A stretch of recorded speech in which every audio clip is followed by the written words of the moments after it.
The Oxford Bookworms Library. Stage 3. As the Inspector Said and Other Stories. Text adaptation by John Escott. Copyright Oxford University Press, 2000. As the Inspector Said by Cyril Hare. Read by Richard Mitchley. It is impossible to say when Charles Darrell and Sonia French first decided to murder Sonia's husband, Robert. Robert was nearly twice as old as Sonia, and he married her 10 years before Charles Darrell came into her life. For 8 of those years, Sonia was bored with her husband, although he did not seem to realize this. He was more interested in his books and the silver which he bought. Sonia and Charles were lovers for 6 months before things became difficult. People were beginning to talk, and it could not be long before Robert found out about them. "Robert will never give me a divorce," thought Sonia, "and Charles and I have no money of our own." But Sonia knew that Robert's silver alone was worth enough money to make life very comfortable for her and Charles. By a strange accident, it was a policeman who gave them the idea for their murder plan. The inspector made a surprise visit to the French's house one evening. Charles was also there. He often came in for a drink. "There have been several burglaries near here," the inspector told Robert, "and we haven't caught the burglar. We know who he is, and it can't be long before we catch him, but we're very worried. He carries a gun, and we're almost sure he has killed a man. Now, this house is in a very lonely place. Mr. Darrell is your only neighbour. You also have a lot of valuable silver." "What are you trying to say?" asked Robert. "I'm saying that it's sensible to be careful," said the inspector. "Very careful. Why not put your silver in the bank until the burglar is caught?" "I don't want to do that," said Robert. The inspector tried not to sound angry. "Well, I have warned you, sir," he said. "Please remember that." The inspector left, and Charles said, "The inspector didn't warn me. He knows I've nothing worth stealing. But if this gunman does visit me, he'll be sorry. I have a gun, and I won't think twice before using it." He was tall and strong, and Sonia thought he was very good-looking, and she did not try to hide her feelings. "I feel sorry for the burglar who tries to frighten you, Charles," she said. 3 nights later, Sonia was lying awake in her bed. Robert was asleep. It was 10 minutes to 2. Sonia was excited. 10 minutes before Charles enters the house, she thought. It was 10 long minutes. And then she heard a noise. Glass breaking, followed by the sound of a window as it was pushed up. Robert did not wake up. Sonia waited until she heard the sound of Charles climbing through the open window. Then she reached across to Robert's bed. "Robert!" She was shaking him. "Wake up! There's somebody downstairs!" Robert woke slowly. "What? Someone downstairs? No, I'm sure you're—" He sat up in bed, awake now. "There is someone. I'll have to go down, I suppose." He put on his old grey dressing gown and went out of the room. Sonia waited in the dark. It seemed a very long wait, but it was less than half a minute. Then a thin line of light appeared under the bedroom door. Sonia heard her husband give a sudden cry. Then she heard a gun explode. Something or someone heavy fell to the floor. Then a door was banged open, and there was the sound of running feet outside the house. Sonia waited.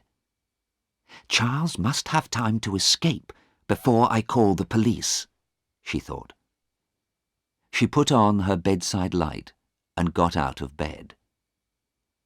Now it was all over, she felt strangely calm. She knew what she was going to say to the police. How soon could she marry Charles? 6 months from now? They could go to Venice for a holiday after they were married. She had always wanted to see Venice. Then the door opened, and Robert walked in. For a long moment, Sonia could only look at him, her stomach sick with fear. He looked back at her, silent, white-faced and untidy, but alive. What happened?" she said. "He got away," said Robert. "I'm afraid he's taken some of my best silver with him. I wish now I had listened to the inspector and sent it to the bank." "But I heard a gun," said Sonia. "I thought you're not hurt, Robert?" "No, Sonia, I'm not hurt," said Robert. "But I have some bad news. It's Charles. I think the dear, brave man was watching the house and followed the burglar in, to try and help us. He's at the bottom of the stairs. I'm afraid there is nothing that we can do for him." Sonia fell forwards, her eyes closing, and Robert caught her. He carried her to the bed, then went downstairs. When he reached the bottom, he had to step over the body. He did this calmly, stepping around the blood on the carpet. But when he walked into the room where he kept his silver, he wanted to cry. All of the best pieces were gone. He closed the door and went into his study. But before he telephoned the police, he was careful to clean the small gun that was in his dressing-gown pocket. Then he locked it inside his desk. He had taken care of the one problem in his usually very tidy life, and he wanted to make sure he would have no more trouble. As the inspector said, it was sensible to be careful. The Man Who Cut Off My Hair by Richard Marsh. Read by Jenny Funnell. My name is Judith Lee, and I am a teacher. I teach people who are deaf and dumb, and I teach them by lip reading. When people say a word, they all move their lips the same way, so if you watch them carefully, you know what they are saying. My father was one of the first people to teach lip reading. My mother was deaf, but she could lip read, so lip reading has always been part of my life. And because I have always been able to do it, I was able to play a part in the adventure I am going to tell you about. I was 13 years old when it happened. My mother and father were visiting another country, and I was staying in a small village, in a cottage which we owned. Mrs. Dixon, our servant, was staying there with me. I was returning home by train one day after a visit to some friends. There were 2 people sitting opposite me, a man and a woman. The woman got out at a station not far from my home. Then a man got in and sat beside the one who was already there. They seemed to know each other. They talked quietly for some minutes, and it was impossible to hear what they said. But I only had to look at their faces. I was reading a magazine and looked up to see the first man say something which surprised me. Myrtle Cottage. It's got a large myrtle tree in the front garden. The other man said something in a low voice, but his face was turned away from me. The first man replied, and I read his lips again. His name is Colgate, and he uses it as a summer cottage. He's got some of the best old silver in England. The other man shook his head and turned so I could see his face. I saw him say, "Old silver is no better than new. You can only melt it." The first man's face became red. "Only melt it? Don't be stupid. I can sell old silver at good prices. And that silver in Myrtle Cottage must be worth more than £1,000. There's a silver salt cellar worth at least 100. The other man looked at me while I was watching his friend speak. He had fair hair and blue eyes. "That child is watching us," he whispered. "Be careful." The look in those blue eyes began to frighten me. The first man said, "Let her watch. She can't hear us." I was alone with them, and I was quite small. So I looked back at my magazine instead of watching the rest of their conversation. I knew Myrtle Cottage because it was not very far from our own cottage, and I knew Mr. Colgate and about his old silver. I knew the silver salt cellar the two men spoke about, and wondered why they were interested in it. I was very young. I did not think, these two men who speak in whispers may not be honest. They both got out at the station before our village. After tea that evening, I went for a walk without telling Mrs. Dixon. My walk took me past Myrtle Cottage. It was small, and there were no other houses near it.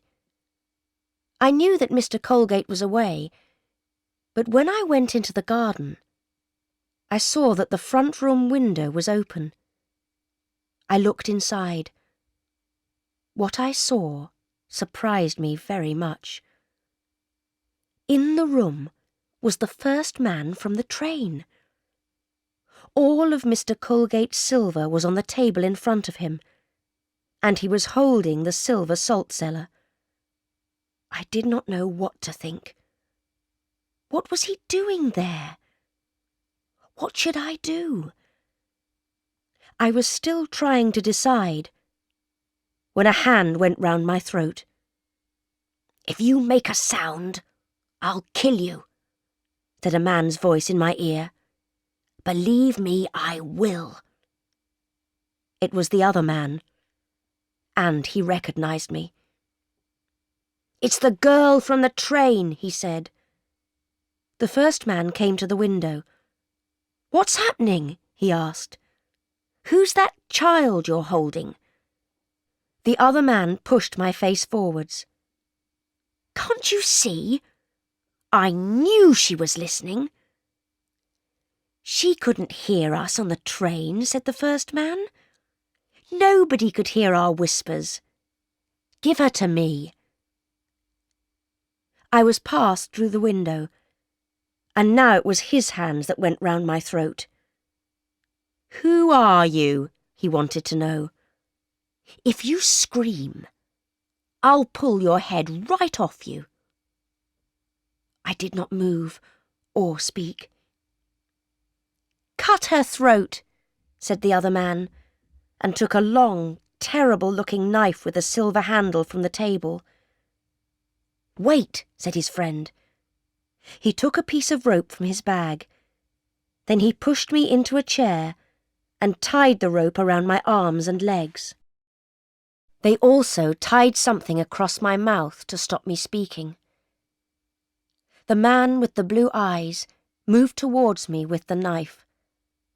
I was sure he was going to cut my throat. But he took my long hair in one hand, and with that terrible knife, he cut all of it from my head. I was more angry than I thought possible. I wanted to take that knife and push it into him. My long hair was more valuable to me than almost anything. Not because of my own love of it, but because my mother loved it. It pleased her so much, and she often told me how beautiful it was. And now this man had robbed me of it in the most terrible way. At that moment, I wanted to kill him. He hit me across the face with my own hair. "It didn't take me long to cut it off," he said, "but I'll cut your throat quicker if you try to move." The first man said, "Leave her alone. She can't move, and she can't make a sound. Come over here and help me." The man with blue eyes let my hair fall all over me. Then the two of them began to put Mr. Colgate's silver into 2 large bags. That was when I realized they were stealing it, and there was nothing I could do. The man with blue eyes moved towards the window, carrying one of the bags. The first man put a hand on his arm, and I watched him whisper, "Do you remember the plan?" The man with blue eyes put his mouth close to the other man's ear. I watched his lips as he said, "Cotterill, Cloakroom, Victoria Station, Brighton Railway." I knew the words were important and promised myself that I would not forget them. He got out of the window and his bag was passed to him. He turned towards me and said, "Sorry I can't take a piece of your hair. Perhaps I'll come back for some later." Then he went, and anger burned inside me. His friend did not look at me. He took his bag and went out through the door. I don't know what happened to him afterwards. I was left alone all through that night. I was not afraid, but the rope hurt my arms and legs. I repeated the words. Cotterill, Cloakroom, Victoria Station, Brighton Railway. I was sure they were important. I did not sleep that night. Day came, and I wondered what Mrs. Dixon was doing. Was she looking for me?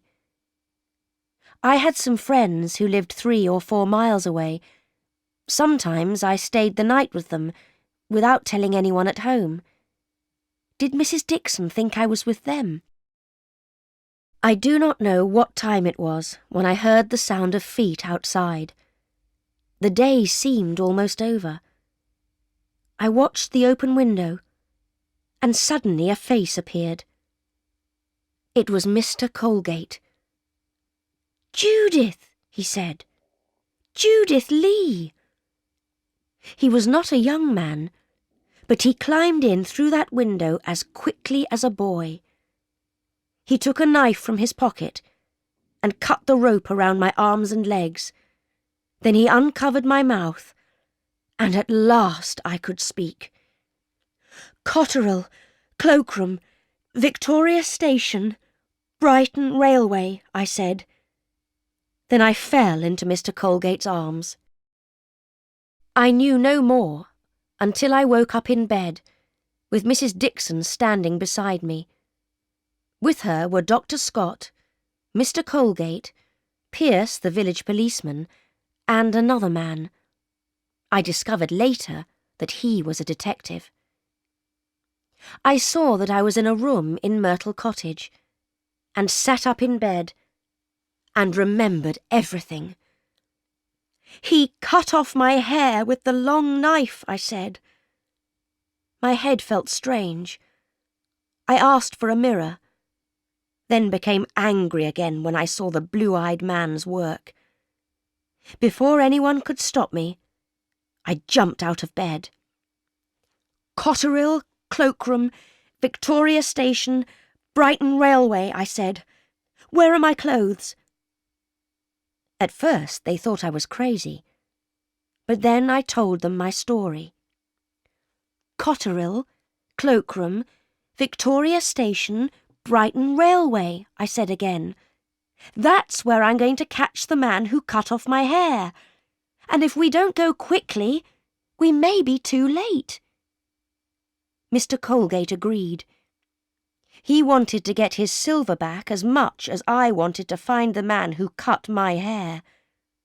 So we went up to London on the first train that we could catch, Mr. Colgate, the detective, and an almost hairless child.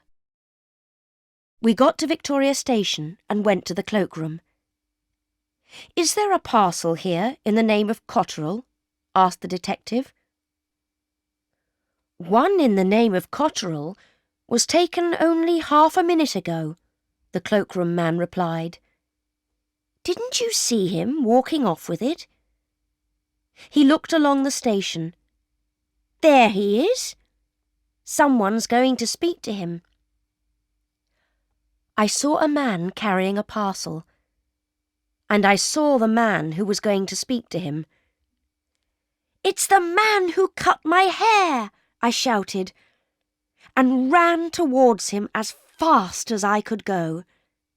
He looked round and saw me, and quickly realised who I was. He whispered to the man with the parcel before running away. I saw clearly what he said. "Bantock, 13 Harwood Street, near Oxford Street." Those were the words. And then he turned and ran away. Mr. Colgate and the detective were close behind me. The man with the parcel saw us, and at once he dropped the parcel and ran off. We did not catch him, or the man who cut my hair. The station was full of people coming off a train, which made it easy for both men to escape. But we got the parcel. It was not big enough to contain Mr. Colgate's silver, we realised that. But it did contain a much bigger surprise. Jewels. A London detective was sent for. He looked at the jewels and said, "These are the Duchess of Datchet's jewels. The police all over Europe are looking for them." The man from the cloakroom was with us. "That parcel has been with us for nearly a month," he said. "The person who took it out paid for 27 days. "I wish I could catch him," said the London detective. "I have a word or two that I want to say to him." "I think I know where you can find him," I said. "Bantock, 13 Harwood Street, near Oxford Street." "Who is Bantock?" the detective asked. "I don't know," I said, "but I saw the man who cut off my hair whisper those words before he ran away." "You saw him whisper them?" The London detective looked at the others. "What does she mean?" "Young lady, you were 15 metres away. How could you hear him whisper?" "I didn't say I heard him whisper," I replied. "I said I saw him. I don't need to hear to know what a person is saying." Judith is an excellent lip reader, said Mr. Colgate. He explained, but the others found it hard to believe. So what did you see him whisper? Asked the detective. I'll tell you, if I can come with you, I said. The detective laughed. He seemed to think that I was amusing, but I don't know why. He did not understand how angry I was about my hair. All right, he said. You can come. Now tell me what you saw him whisper. So I told him again, and he wrote it down. I know Harwood Street, but I don't know Mr. Bantock, he said. First, I'll send a message for some help. Then we'll go and visit Mr. Bantock, if there is a Mr. Bantock. The four of us went in a taxi, the two detectives, Mr. Colgate and I. After a while, the taxi stopped on the corner of a street. This is Harwood Street, said the London detective. We can walk the rest of the way. We don't want a taxi to stop outside the door. They may guess who we are. It was a street full of shops. The shop at number 13 sold jewels and other less valuable things. The name Bantock was over the top of the window. As we reached the shop, a taxi stopped outside it, and 5 men got out. The London detective recognised them and did not look pleased. Now our visit won't be a surprise, he said. Come on, let's go in quickly. And we went in, the detective first and me behind him. There were 2 young men standing close together at the other side of the shop. When they saw us, I saw one whisper, "They're detectives! Ring the alarm bell!" "He's going to ring the alarm bell!" I shouted. The men from the other taxi were also detectives. They came in quickly and held each of the 2 young men.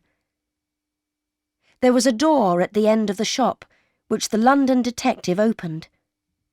"Stairs," he said. "We'll go up. You men wait here until you're wanted." I followed him up the stairs. At the top were 2 more doors. I could hear voices coming from behind one of them. The London detective went towards it.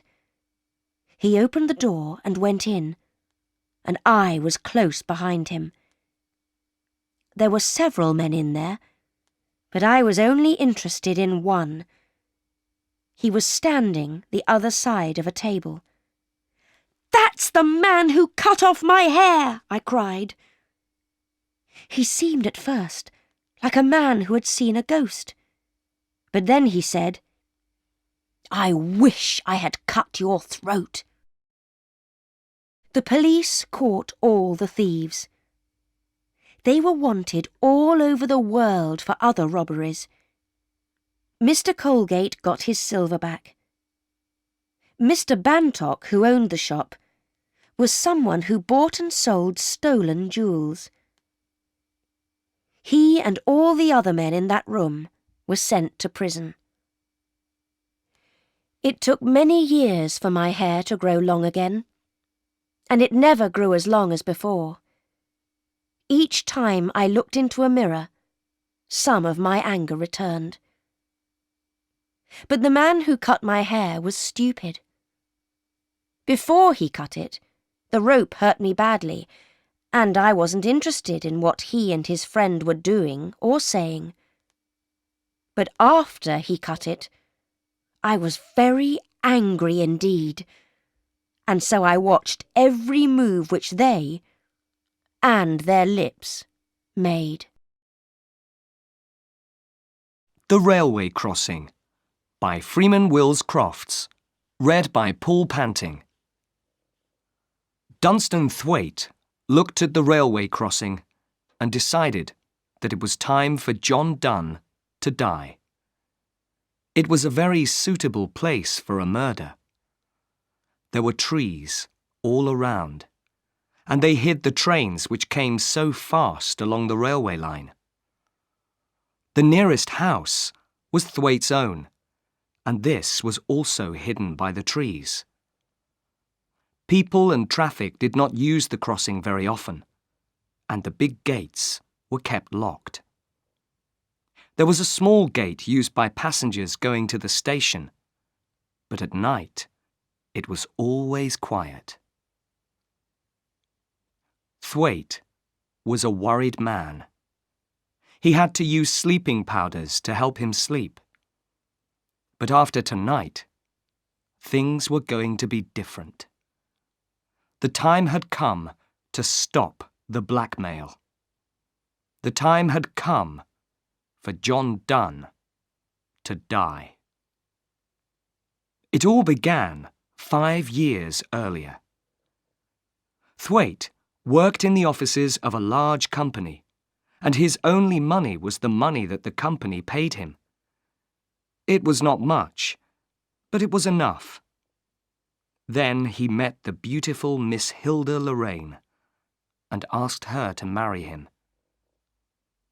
She came from an important family who was supposed to be very rich, but in fact, they had less money than Thwaite had thought. He learned that he would have to pay for the wedding himself, and he did not have enough money for the expensive kind of wedding that Miss Lorraine wanted. So Thwaite stole £1,000 by changing the figures in the company's books. He planned to put the money back after he was married, but someone discovered that it was missing. Thwaite kept quiet. Another man was thought to be the thief, and he lost his job. Thwaite still said nothing. But John Dunn worked in the same office. He worked closely with Thwaite and guessed Thwaite's crime. He searched through the company's books until he found what he was looking for. Then he went to Thwaite. "Sorry to have to ask you, Mr. Thwaite," he said. "I need £100 for my son. He's in a bit of trouble, you see." "But you don't have a son," said Thwaite. Dunn just smiled.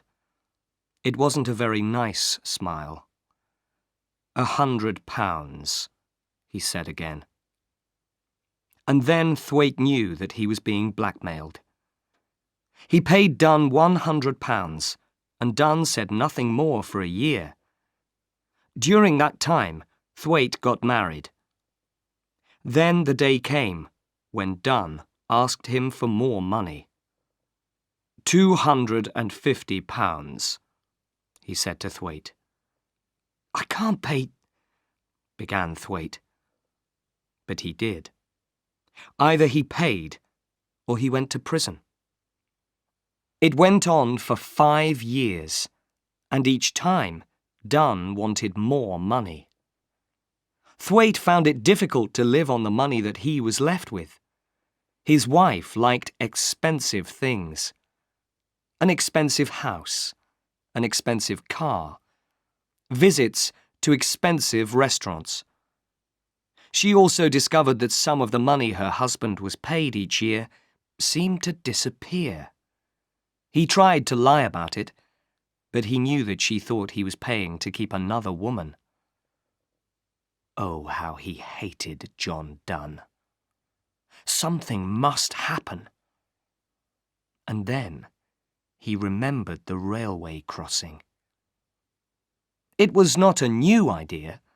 Weeks before, he had thought about what could happen there. The idea came when the doctor gave him some powders to help him sleep. He thought about giving Dunn enough of them to kill him.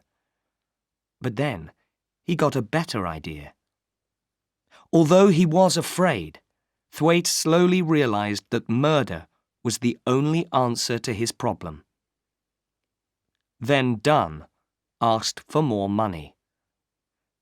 £500, Mr. Thwaite, Dunn told him. 500, said Thwaite. Why not ask for the moon? You'll get neither one nor the other. 500, repeated Dunn calmly. It was then that Thwaite decided to murder the other man. He pretended to think about the money for a moment. Then he said, "Come to my house tomorrow night, and we'll talk." He remembered his wife was going to be away in London all night. "And bring those papers from the office which you want me to look at." "All right," said Dunn. The following evening, Thwaite put £200 in his pocket. Then he put 1/2 of his sleeping powders into a whiskey bottle. There was only enough whiskey for 2 glasses, but there was an unopened bottle next to it. Next, he put a hammer into one pocket of his overcoat and a torch into the other pocket. The coat was outside the door of his study.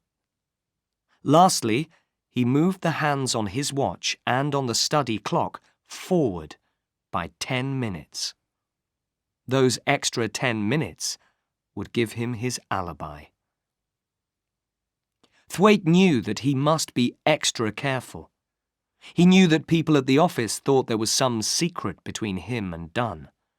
A secret that Thwaite didn't want anyone to know.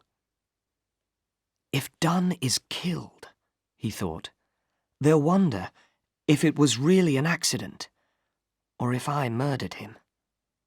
But if his plan went well, the police would believe that he hadn't left the house. Thwaite sat down to wait for John Dunn. He thought about what he was going to do. Murder.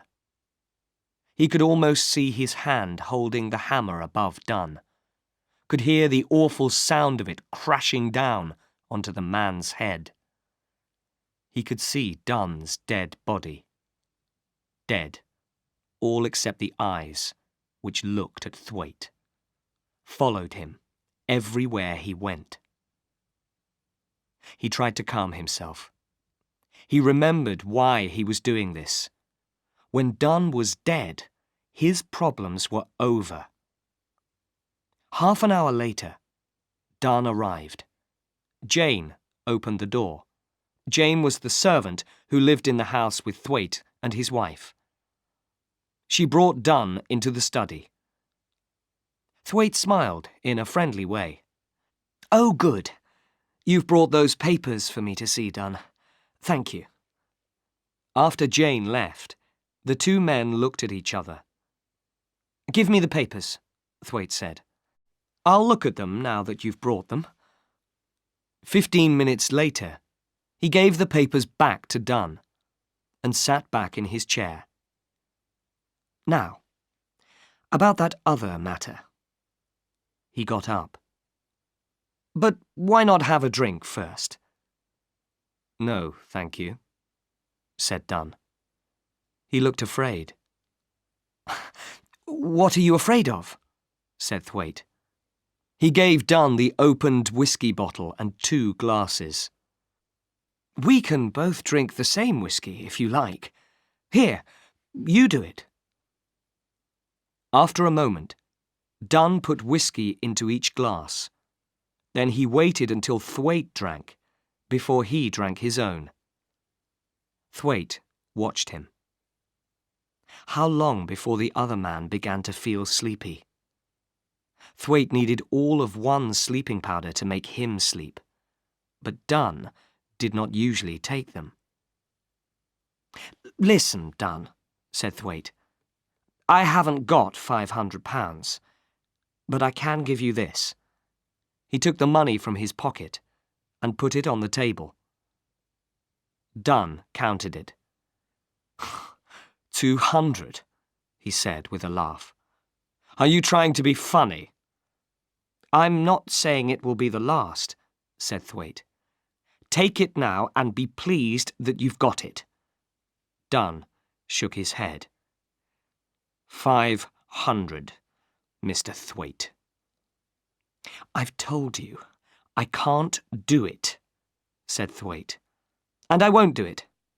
You can tell everyone what I did. I don't care anymore. It's been 5 years, and I've done a lot of good work for the company during that time. I saved them a lot more than £1,000. I'll sell this house and pay them back. I'll take my punishment. Then I'll go and live in another country and give myself a new name." "And your wife?" said Dunn. "My wife will leave the country first," Thwaite told him. "She'll wait for me to come out of prison. It won't be more than 2 or 3 years. So, you can take the £200, or you can do your worst." The powder in the whiskey was beginning to make Dunn sleepy. He looked stupidly at Thwaite, and Thwaite began to worry. Had he given the other man too much? He looked at the clock. There was not much time left. "Will you take it or leave it?" asked Thwaite.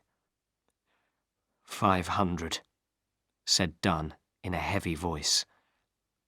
"I want 500. "You can go and do your worst," said Thwaite. Dunn held out a shaking hand. "Come on, pay me."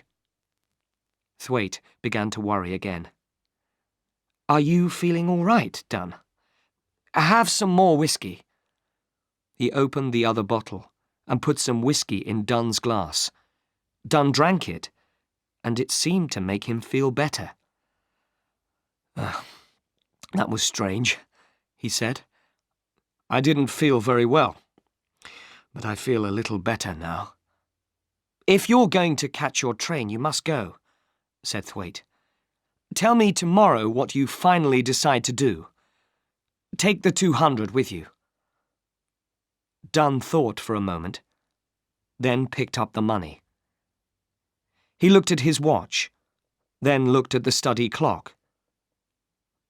"Your clock is wrong," he said. "I have 10 more minutes." "Wrong?" said Thwaite. He looked at his own watch. "It's your watch that's wrong. Look at mine." Dunn looked and seemed unable to understand it. He stood up and almost fell back again. Thwaite hid a smile. This was how he wanted Dunn to be. "You're not feeling well," he said. "I'll take you to the station.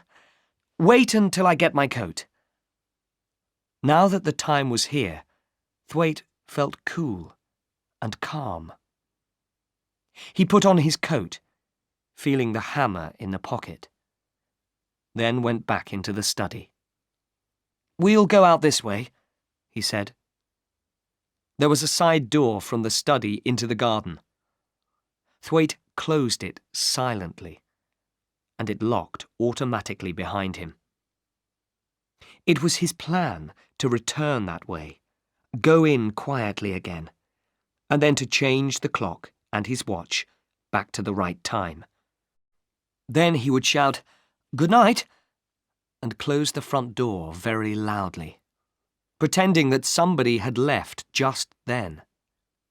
Next, he would call Jane and ask for some coffee, making sure that she saw the clock. Then, if the police asked her later, Jane could say that Thwaite did not leave the house and that Dunn went to catch his train at the right time. It was a dry night, but very dark. A train carrying freight went slowly by. Thwaite smiled to himself. There were plenty of freight trains at that time of the night. He needed one of them to hide his crime for him. He planned to hit Dunn on the head with the hammer, then put his body on the railway line. A freight train would do the rest. Slowly the two men walked on, Thwaite holding Dunn's arm. A light wind moved among the trees. Thwaite gently pushed the half-asleep Dunn forwards. He put his hand into his pocket, for the hammer and stopped. His keys. They were still inside the house, and he could not get back in without them. He would have to ring the front door bell. His alibi was destroyed. It was a bad mistake. Everything was wrong now. He couldn't go on with the murder. Most murderers make mistakes, thought Thwaite, trying to calm himself. I've been the same. But he was shaking with fear as he thought about the mistake. Suddenly he could not walk another step with Dunn. "Good night," he said to the other man. And before they reached the crossing, he turned and walked back to the house. For 10 minutes, Thwaite walked up and down outside until he began to feel calm again. Then he rang the bell. A few moments later, Jane opened the door. "Thank you, Jane," he said. "I went to see Mr. Dunn over the crossing, and I forgot my keys." He went to bed a happier man. He was not a murderer. When he was eating his breakfast the next morning, he decided what to do. "I'll tell them at the office that I stole the £1,000, he said to himself. "I'll take my punishment, and then I can have some peace again." It suddenly seemed so easy. Until Jane came in. "Have you heard the news, sir?" she said. "Mr. Dunn was killed by a train on the crossing last night. A man who was working on the railway line found him this morning." Thwaite slowly went white. Jane was looking at him strangely.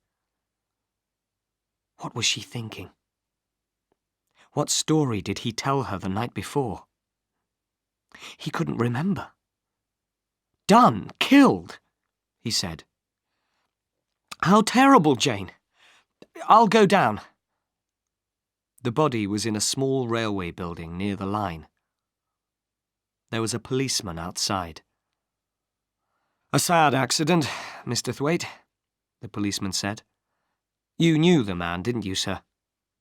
"He worked in my office," replied Thwaite. "He was with me last night, discussing business. I suppose this happened on his way home. It's terrible." "It's very sad, sir," said the policeman. "But accidents will happen." "I know that," said Thwaite.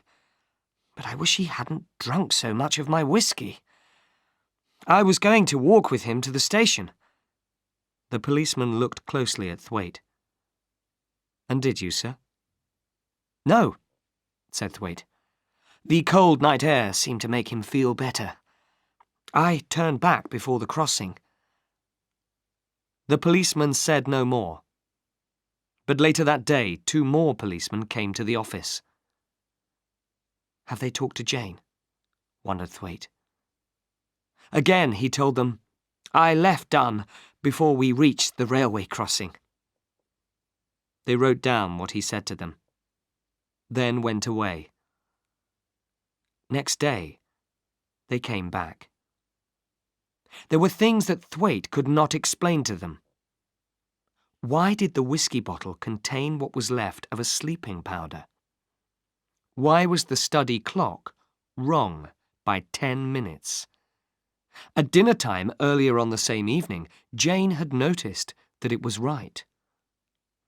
And why was a hammer found in his overcoat pocket?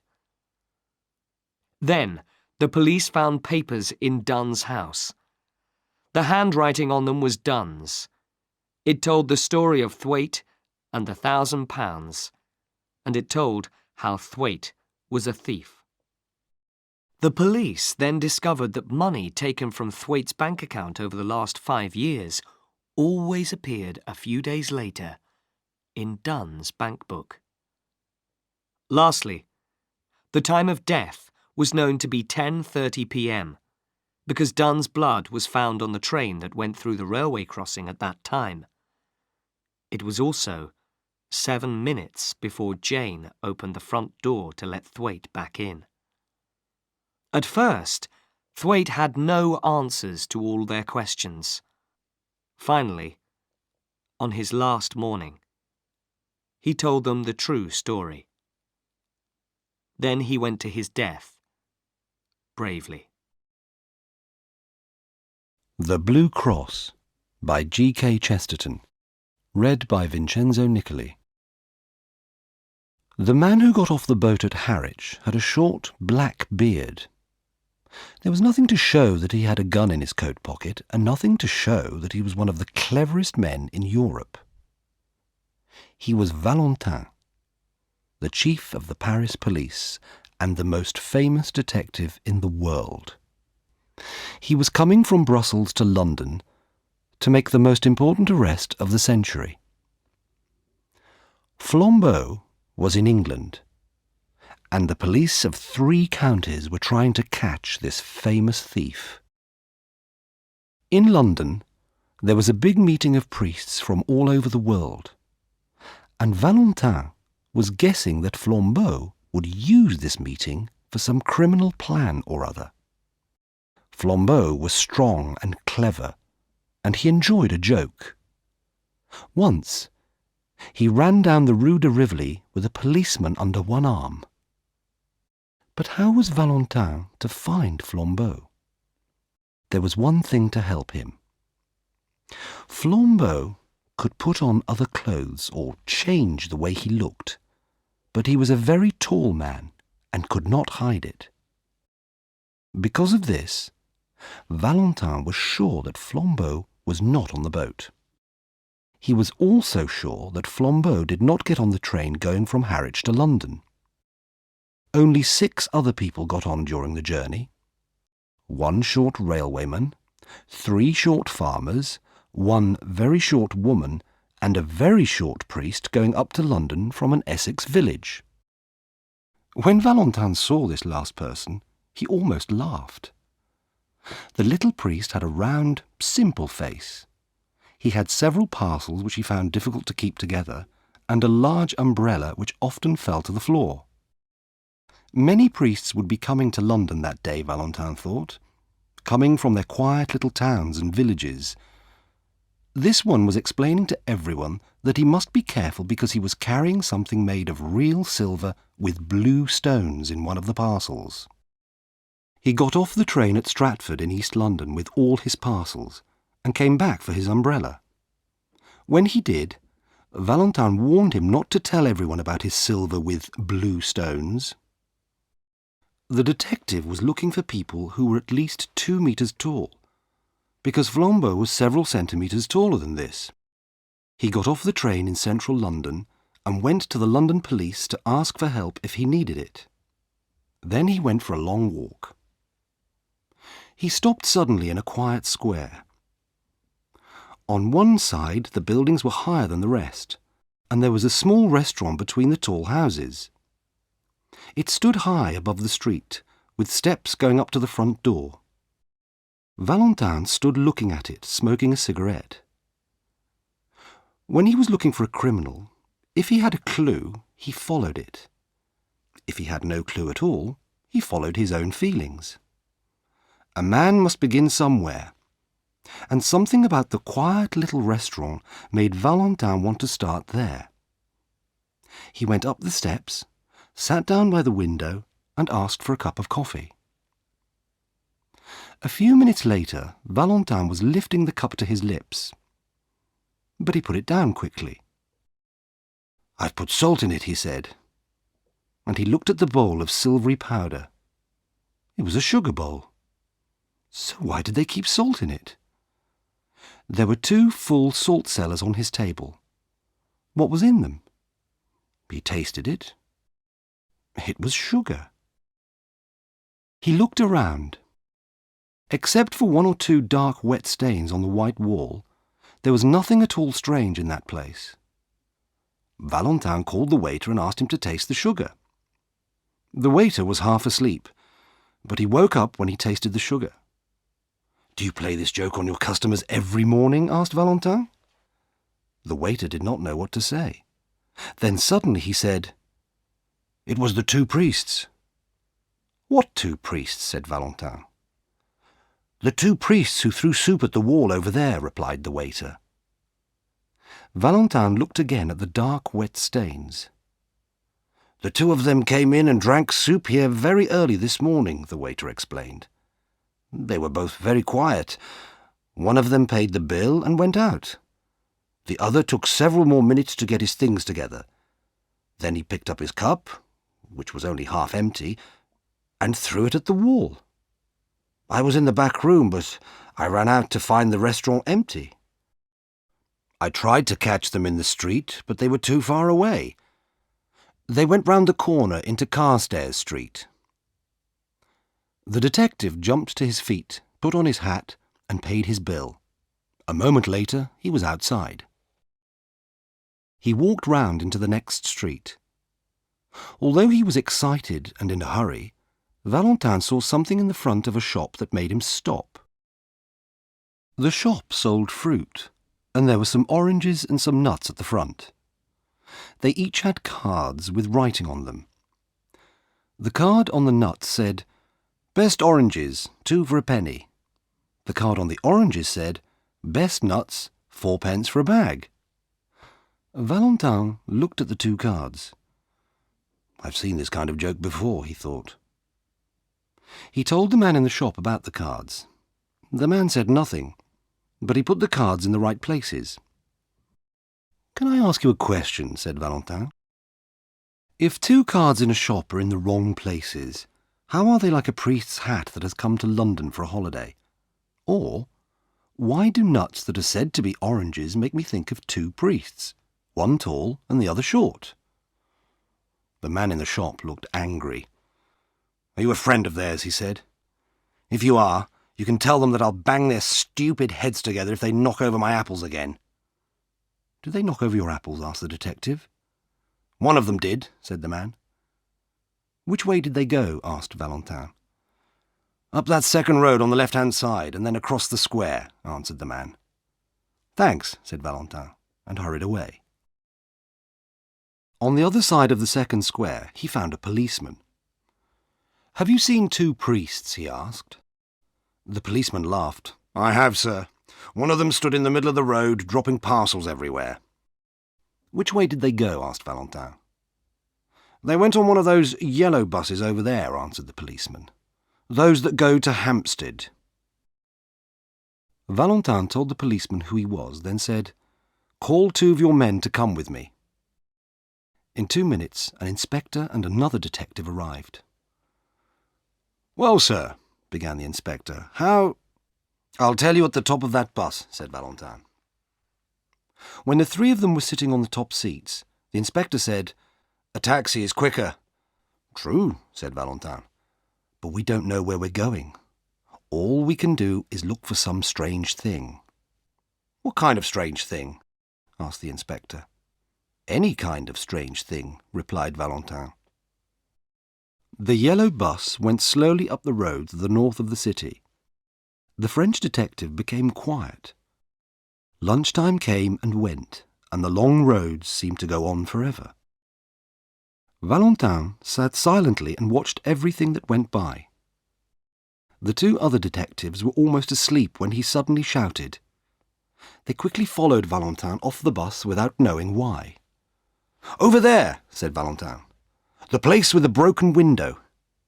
He was looking at a restaurant. It had a large window with a hole in the middle of the glass. "How do we know that the window has anything to do with them?" asked the inspector. Valentin became angry. "No," he said. "We can't know. But don't you understand? We must either follow one wild chance or go home to bed." They followed him into the restaurant where the 3 of them ate a meal at a small table. Valentin looked at the little star of a broken glass, but learned nothing from it. "Your window is broken," he said, paying his bill. "Yes, sir," replied the waiter. "It was very strange how it happened." "Tell me," said Valentin. "2 of these priests came in," said the waiter. Those foreign priests are in the city at the moment. They had a cheap and quiet little lunch, and one of them paid for it and went out. The other was just going to follow him when I realised something. "Wait," I said to the one who was nearly out of the door. "You've paid too much." And I picked up the bill to show him, but I got a surprise. "What do you mean?" asked Valentin. "I was sure that I'd put 4 shillings on that bill," said the waiter. "But now I saw that it was 14. "Then what happened?" said Valentin.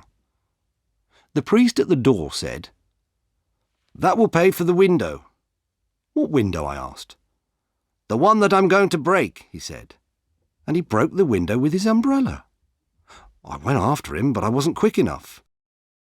They went up Bullock Street so fast I couldn't catch them." "Bullock Street," said Valentin. And he ran up that road as quickly as the strange pair that he was following. Their journey took them through dark, narrow streets, and the inspector guessed that they would finally reach some part of Hampstead Heath. Suddenly, Valentin stopped in front of a small, brightly lit sweet shop.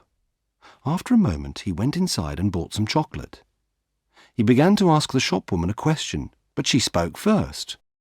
She saw the inspector behind him and immediately said, "If you're the police and you've come about that parcel, I've already sent it off."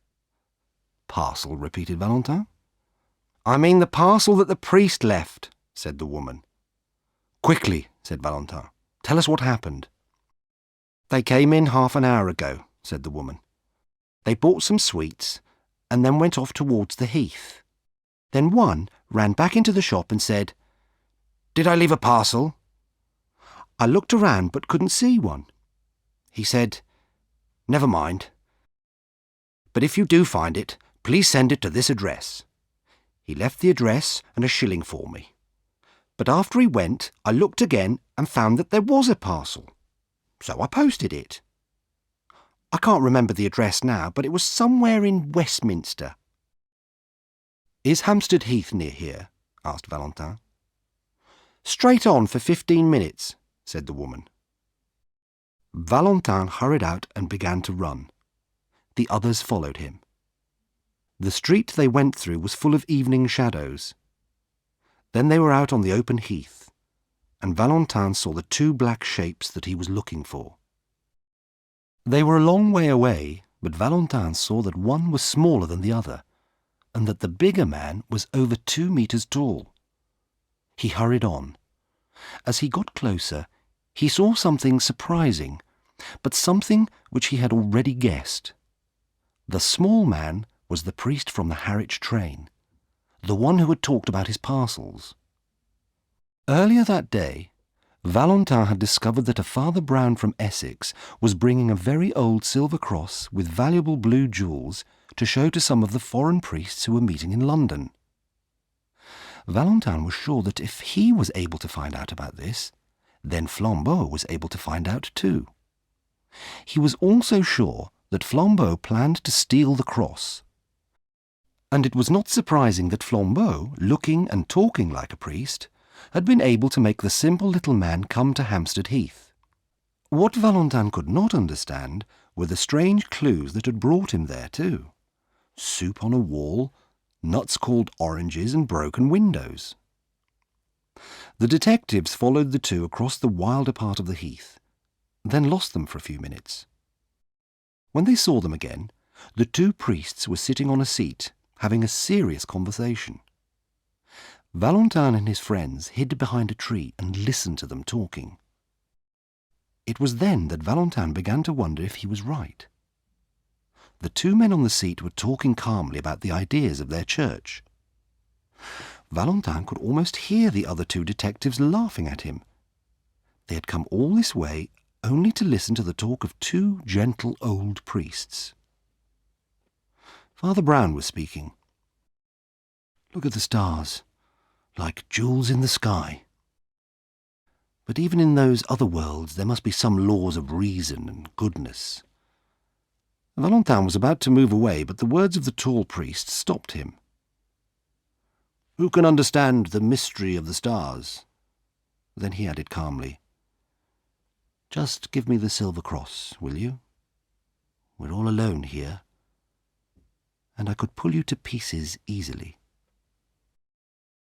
The small priest did not move. He continued to look up at the stars. Perhaps he had not understood, or perhaps he was too afraid to move. "Yes," said the tall priest in the same low voice. "I am Flambeau. Now give me that cross." "No," replied the other priest. Flambeau suddenly laughed. "No, you won't give it to me, you simple little priest," he said, "because I already have it in my pocket." The small man looked at him. "Are you sure?" Flambeau laughed again. "Yes, you stupid man. I knew which of your parcels contained the jewelled cross, so I made a careful copy of the parcel, and now you, my friend, have that copy parcel, and I have the jewels. It's easily done, Father Brown, easily done." Father Brown did not look worried. "Yes, very easily. I remember another man who used to copy parcels for many years," he said. "I remembered him when I began to wonder about you." "Wonder about me?" said Flambeau.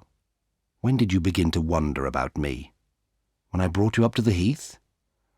No, said Father Brown. "When we first met.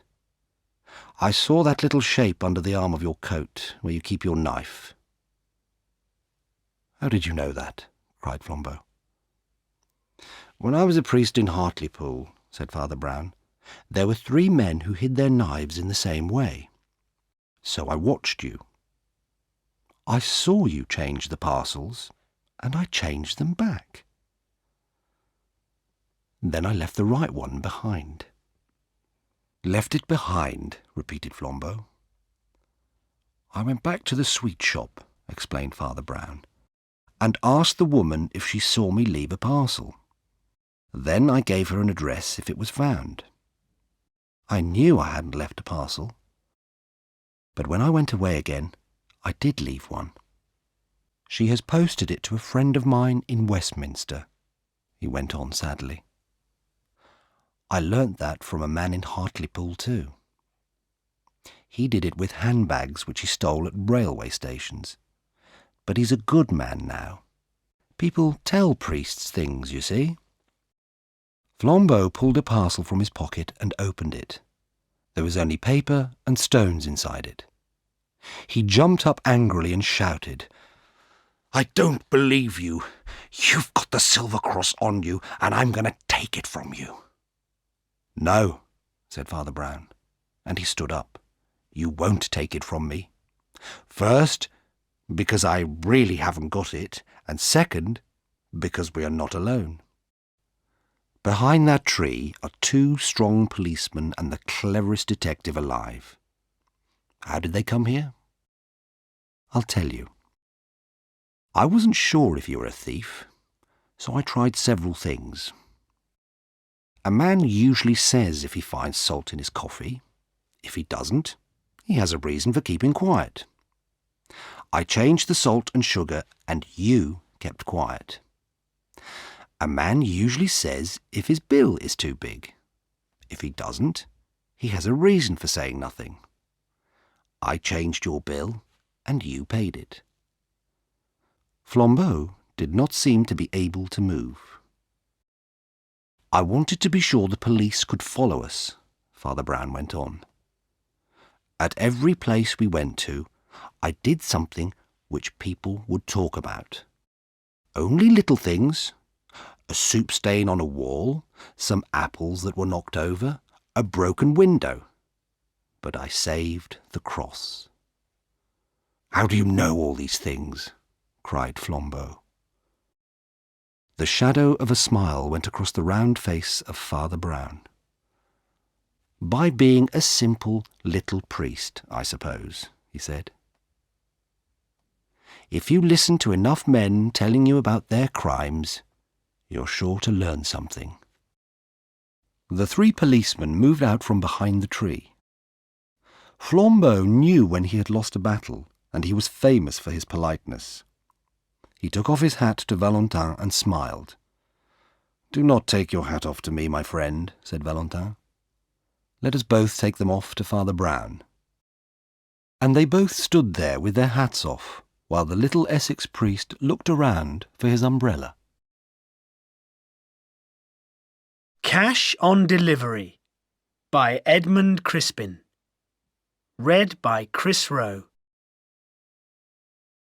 Max Linster went through the small side gate and saw the large house in front of him. Not far away, a church clock told him that it was 10 o'clock. He had half an hour to do the job. At midnight, a private plane would take off for Europe from a lonely field in Norfolk, and Linster planned to be on it, even if his last job in England was not successful. He walked towards the house and saw a room with a light on. He looked quickly through the window and saw that it was the servants' room. Then he moved round the building and climbed to the upstairs room that his orders had described. It was not difficult to reach, and the window was unlocked, as promised. He stepped inside and waited. After a moment, he heard someone coming and moved quickly and silently across to the door. He hid behind it. It opened slowly. Someone put on the light. The man who came in was about 35 years old. He had fair hair, and the right arm of his coat was empty. "Mr. Elliston," Linster said from behind him. Jacob Elliston turned quickly. He looked at Linster for a moment, then said, "So you're the person they sent." "I'm who they sent," agreed Linster. Elliston closed the door. "We have to be quick," he said. "You have guessed that this is my wife's bedroom. She's downstairs with her brother, but he'll leave to catch his train in a minute or two, and she'll come up to bed." Linster looked at his watch, but said nothing. "Please understand," Elliston went on, "that you will get no money if you don't succeed in killing the lady," Linster finished for him with a smile. "Yes, I understand, Mr. Elliston. It's cash on delivery." He stepped forward, carefully, because this was the first part of his plan. He was not like some other men he knew. He was not interested in murder if robbery could do the same job. "You have the cash ready, I hope?" Elliston took a gun from his pocket. "Don't try that," he said. "The money is safe in my bedroom. If you want it, you'll have to finish the job." "Of course," said Linster, smiling. "You must use both hands," said Elliston. Linster looked at the empty arm of the other man's coat. "Yes, that's sensible," he said. "They always look for clues like that." "And you must pretend there was a burglary," said Elliston. "Take that jewel box. There's nothing valuable in it, but you could not know that because it's locked." Still holding his gun, Elliston moved towards the door. "I'm going to my bedroom, where I shall turn my radio on loud." He opened the door a little. "That's my wife's brother leaving now. She's tired and will come up almost at once. I'll return with the money in 20 minutes. Elliston left, and soon the sound of music came from another room. Leinster looked around for a good place to hide, and saw a clothes cupboard. He would not be able to see anything from inside it, but he could still hear.